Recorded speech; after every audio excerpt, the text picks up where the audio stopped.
Many people in the city of Independence are furious after the city closed all of its parks and a local museum due to a lack of funding. And now the library could be next on the chopping block. And if neighbors don't vote in favor of a new fee in November, all of these services could remain closed. Fox 12's McKenna Marks spoke with neighbors there and has their reaction.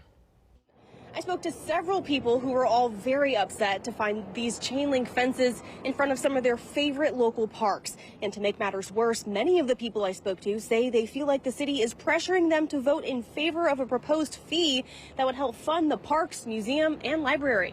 All of us are questioning what's the intent of the city. Instead of a riverfront view, community members in Independence were confronted with a chain link fence and this sign. All city parks, plus the museum, are closed indefinitely due to insufficient funding.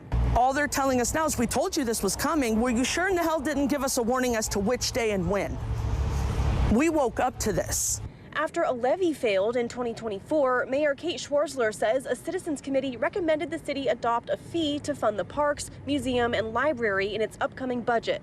And after collecting enough signatures, that fee was put to a referendum, temporarily pausing the city from collecting any money that would fund these services. We had to stop taking any revenue in from that fee, and without that money coming in, that revenue coming in, it's hard for us to find the money from other sources to be able to continue those services. That referendum, which proposes a $12.65 monthly payment per resident, will appear on the ballot this November. But now, Independence locals like Amber Covarrubias, who visits Riverview Park every day, say it feels like the city is punishing its citizens. Well, because you didn't pay the money because the levy failed, we're going to take your toys away until you comply.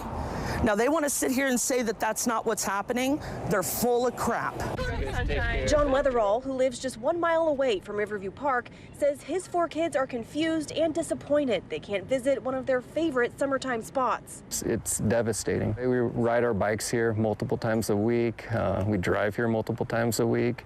During the summers, we're at the parks almost every single day. And other neighbors, including former city manager David Klein, say the city should have explored other options to keep these services open rather than shutting them down in just a matter of days. Your job is to find the ways it takes as a city manager to provide the leadership, provide the guidance to your council that allows them to support the services this community wants. This community wants this park really badly. The Independent Saturday Market, which operates here at Riverview Park, says it won't be able to operate now that the park is closed. The city says it is contacting people with existing reservations at any of these parks now that they're all closed. For now, reporting from Independence, McKenna Marks, Fox 12 Oregon.